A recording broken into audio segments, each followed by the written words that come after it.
Hindi ako mapanatag na simula nung Lunes, ang ipinapakita natin ay para bang walang nangyari, na para bang hindi nabastos ang ating institusyon, ang ating mga empleyado at ang mga Pilipino. Hindi maliit na bagay ang nangyari dito. Ganito na ba talaga kababa ang inabot ng ating politika sa Pilipinas? Ito na ba tayo, Mr. President? Parang walang nangyari. Yan po ang statement ng ating butihing Senadora Risa Hontiveros.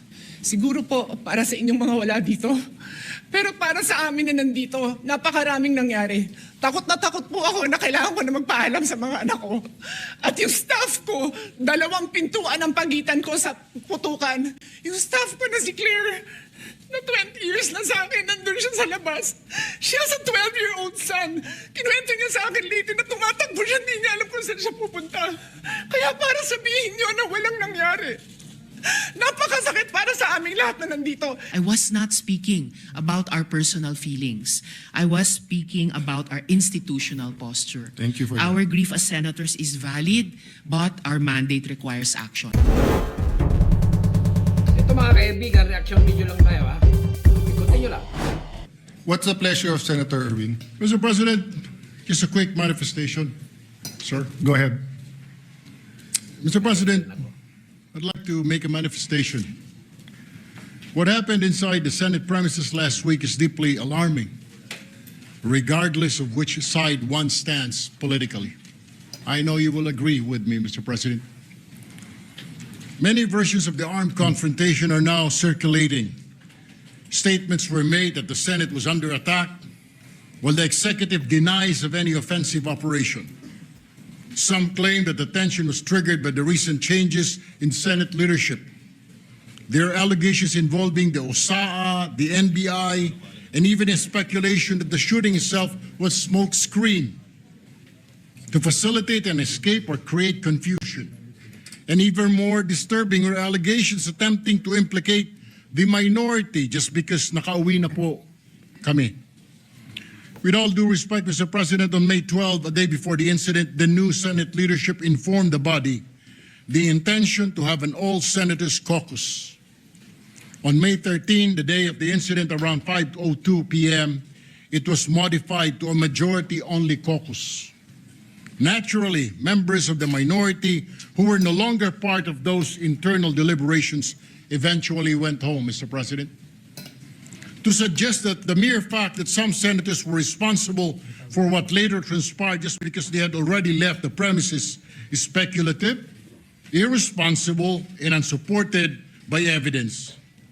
But beyond the conflicting narratives, let us not forget the ordinary Senate employees and staff who were caught in the middle of the chaos, mga rank and file, maintenance, security, clerk, media at iba pang empleyadong naipit lamang dahil ginagampanan po ang kanilang mga tungkulin. Yet they were the ones exposed to fear, confusion, and danger inside an institution where they should have felt secured. Some were traumatized, some feared for their safety. Mr. President, hindi po sila scapegoats at lalong hindi collateral damage. At the same time, we must recognize the larger damage caused by this incident. Mr. President, millions of Filipinos and even the whole world watched this unfold in disbelief. They saw the confusion inside one of the highest institutions of the government. They saw conflicting authorities, conflicting narratives, and an atmosphere that appeared closer to disorder than democratic governance. Nakakahiya po sa totoo lang, Ginoong Pangulo. And because the public witnessed, the public deserves the truth. Nakaabang na po ang taong bayan, and they have been waiting since Monday. Una, ano ba ang legal na basihan sa pagpasok ng mga otoridad sa bisinidad ng Senado kung meron man po? Pangalawa, nagkaroon ba ito ng formal na koordinasyon sa pamunuan ng Senado bago isinagawa ang operasyon at ano ang naging direktiba ng liderato kaugnay rito? Pangatlo, ano po ang mga partikular na aksyon na nag-udyok at naging mitsa ng putukan? Meron bang provokasyon mula sa alinmang panig? At aling ahensya o sino-sinong individual ang direktang responsable sa pagpapaputok ng mga baril? Alam ko po, Ginoong Pangulo, wala po kayo roon. Bagkos kayo po ay nakasalalay lamang sa mga report na ibinibigay po sa inyo. Naiintindihan ko po yun. Pangapat, anong mga hakbang ang ginawa upang masigurong ligtas po ang mga senador, mga empleyado at ang media bago at matapos maganap ang insidente? Ang panghuli, ano-anong mga ebidensya po ang nakalap upang magbigay linaw sa tunay na pangyayari? Ginoong Pangulo, when law enforcement operations intersect with the authority privileges and internal security protocols of another branch of government, there must be clarity, not confusion, restraint, not escalation.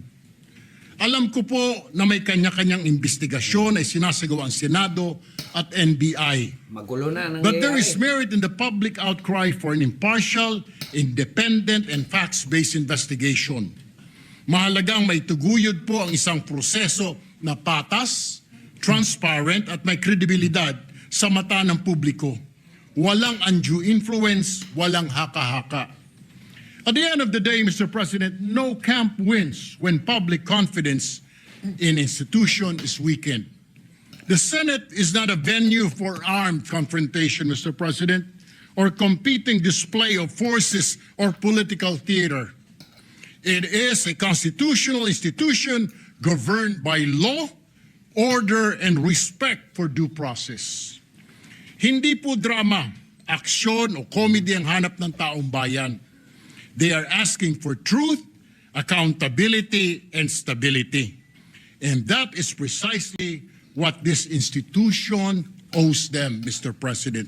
Maraming salamat po, Ginoong Pangulo. In consultation, just a minute, in consultation with the majority leader, I will not rule that manifestation out of order because actually it is a privileged speech or it is actually a topic for personal or collective privilege. But since it's a matter of grave importance, Senator Tulfo, I share with you the sentiment of its grave importance. Myself, I'm taking prudence and waiting for all the investigations. There are resolutions filed. It will be referred to the proper committee. But of the highest order, in accordance with our rules and constitution, is always the election of our officers' organization. So unless anyone has a higher motion now, because actually members of the majority have also asked to speak on that matter. And we will allow everyone to speak on that matter, but we will proceed first with the election of our committees. Majority Leader? Yeah. Minority Leader, then Senator Risa. Thank you. Thank you, Your Honor, Mr. President.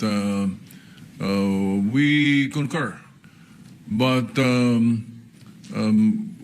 reference, the referral of the speech and the forthcoming resolutions will be later on. Yes. Well, it's not a speech. It's a Well, it's a manifestation. So unless there's a motion to refer, which let's harmonize it later on with the resolution filed by the minority. Yes, So that we do would not like to refer file, it to different committees. Yes, I will Yes. like to file for a motion later on Yes. for the referral. That's in order, Thank you. Minority Leader. What's your pleasure, Senator Risa? Salamat po, Mr. President. Together with the Minority Leader, I defer to the ruling earlier stated by the presiding officer. Pero just to make of record, Mr. President, nakaschedule din po ako mag-deliver sa ating agenda for the day Yes. ng privilege speech. And it so happens po, It's the same katulad topic, nung yes. paksa nung Yes. talumpati ni Senator Erwin Tulfo, and specifically moving forward from the events of last week and this week, Mr. President. Noted. So, And I look forward to being able to deliver that within today's session, Mr. President. noted. So can we go to the Thank you, Mr. selection? President. Mr. Senator President, Tulfo. So unless this has to do with the election, we will defer all of those manifestations later in accordance with our rule. What is the reason that you rise, Senator Tulfo? Mr. President, manifestation of support Yeah. lang sana. Sorry, Senator, I made a ruling already supported by the... But I will go to you right after. Majority Leader, please recognize Senator Tulfo right after Yes, Mr. President. you read the committees. Maraming Go ahead. salamat po. Yes, Mr. Ginoong President, Pangulo. with that, may I just move that we refer the manifestation of Senator Erwin Tulfo and the manifestations that were mentioned to the Committee on Rules? We will wait for the Minority Leader when we read the Oh, okay. resolution I later withdraw the on. motion, Yeah. Mr. President. Maybe we will take Yes, a quick... therefore, Mr. President, we will go now to the previous motion of this representation pursuant to Rule 10, Section 13 of the Rules of the Senate. I move to elect the chairpersons of the Senate Permanent Committees. I so move, Mr. President. Is there any objection? Hearing none, please proceed. Senator Pia Cayetano as chairperson of the Committee on Accountability of Public Officers and Investigations. Vice Senator Panfilo Lacson. So move, Mr. President. Any objection? Hearing none, Senator Pia is hereby elected. Senator Amy Marcos, chairperson of the Committee on Foreign Relations. Vice Senator Erwin Tulfo. So move, Mr. President. Any objection? Hearing none, Senator Amy is hereby elected. Senator Camille Villar, retained as chairperson of the Committee on Environment, Natural Resources, and Climate Change. So move, Mr. President. Any objection? If not, Senator Camille Villar is hereby elected to such committee. Senator Robin Hood Padilla as chairperson of the Committee on Constitutional Amendments and Revision of Codes. Vice Senator Francis Pangilinan. So move, Mr. President. Any objection? Hearing none, Senator Robin Padilla is hereby elected to that committee. Senator Camille Villar as chairperson of the Committee on Government Corporations and Public Enterprises. Vice Senator Mark Villar. So move, Mr. President. Any objection? If not, Senator Camille Villar is elected to that. Mr. President, as earlier committed, Senator Rafi Tulfo Yes, would like Senator to Tulfo, take the I floor. apologize. Thank you very much for the adhering to the ruling of the chair. We will now recognize you. Afterwards, Senator Risa is raising her hand. Mr. President, I would like to associate myself with the manifestation of Senator Erwin Tulfo. Meron lang po akong konting katanungan. Meron ho bang standard operating procedure manual ang ating USAA? Number one. Number two, pagdating po sa pag-handle ng firearms, are these, the members of the USAA, are they trained? And then number three, ano-ano ho bang qualifications dito mga members ng USAA natin? Who are they? What are their qualifications to be chosen as members of the USAA? Yun lang po, Mr. President. Yes. So, note your questions are noted, and depends on what committee we refer it to. We will consult with the minority. We'll take a recess, a short suspension when we read the committee report, because unless we agree to convert into a committee of a whole so that the certain people can testify here, the other option is to give it to a standing committee. So let's decide that in a while. And then lastly, Mr. President, meron bang training ang members ng USAA kung paano mag-handle ng isang problema, isang situation, and do they understand the meaning of rules of engagement? Yun lang po, Mr. President. Yes. Thank you for those questions, Senator Tulfo. Senator Risa, do you want to take the floor?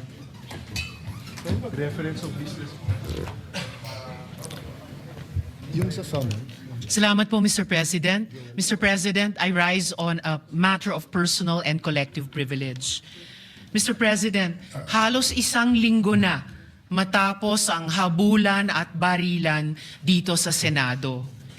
Sa loob-loob ko, hindi ako mapanatag na simula nung Lunes, ang ipinapakita natin ay para bang walang nangyari. Na para bang hindi na bastos ang ating institusyon, ang ating mga empleyado, at ang mga Pilipino. Hindi maliit na bagay ang nangyari dito. At lalong hindi dapat inaasa sa mga Facebook Live press conferences at media interviews ang pagtatahi-tahi ng mga pangyayari. Ganito na ba talaga kababa ang inabot ng ating politika sa Pilipinas? Ito na ba tayo, Mr. President? Tuluyan na bang nilihis ng politika ang ating mga pamantayan sa pakikipagkapwa? The situation stooped so low here, in and around these same august halls, may pwedeng magkasa ng baril sa harap ng mga sibilyan. Dear colleagues, kahit kailan, Hindi yan nangyari sa Pilipinas kahit panahon ng kudeta, not even during the darkest days of martial law did gunfire erupt within our halls. So, whether we stand in the minority or in the majority, the Senate as an institution has sustained a profound injury to its dignity, credibility, and moral authority before the Filipino people. And this frustrates me every day since Wednesday.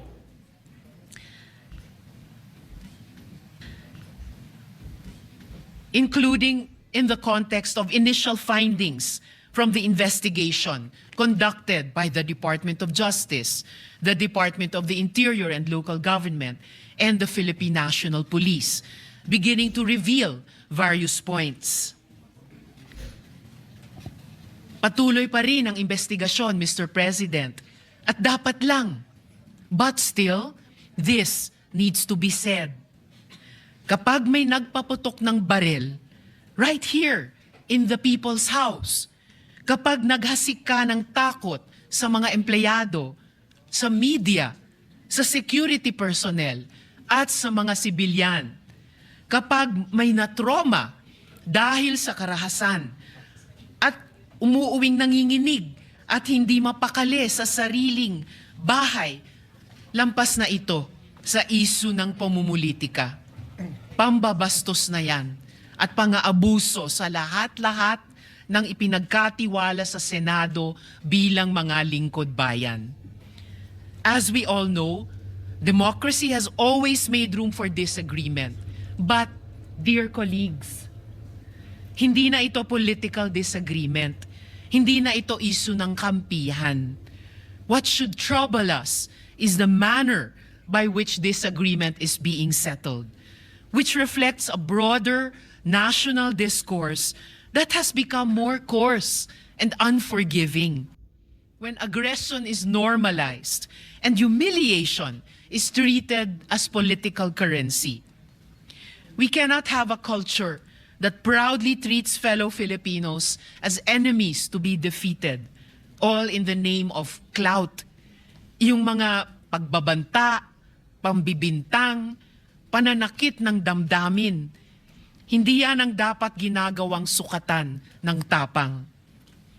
Kahit magkakatunggali sa politika, hindi tayo dapat ganyan sa isa't isa, lalo na dito sa Senado. Hindi ito tahanan ng ganyang kababang uri ng politika. Ngayon, higit sa kailanman, dapat manaig ang ating pagka-Pilipino. I refuse to believe na tayong mga Pilipino ay mga bulag na sumusunod sa sino mang politiko. I refuse to believe na wala nang natitirang malasakit, hiya o pagmamahal sa bayan. Kasi ang mga krisis, ang mga sakuna, hindi yan nagtatanong kung sinong kakampi mo sa politika. Lahat tayo tinatamaan at lahat tayo may responsibilidad. At tayo mismo, dito sa Senado, kaya nating magkasundo. In fact, all of the laws I myself have championed could not have passed without the support of those from across the political aisle. And I refuse to believe that this institution that has crafted laws for the most marginalized, that has conducted crucial investigations, that have moved the needle at various political junctures, is beyond repair or redemption. Let us remember, Mr. President, that we have a bicameral legislature with a Senate elected at large, precisely to have a body that can rise above parochial concerns and craft a vision for the entire nation. At kaya kong sabihin ng buong puso that this Senate has, at its best, shown that disagreement does not destroy our common duty. We have passed laws across party lines. That is why we cannot act as though nothing happened last week. Alam natin ang tama at mali.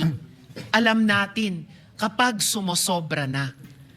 And this is what our country needs from us now. For the Senate, in this difficult hour, to reflect the best of our people.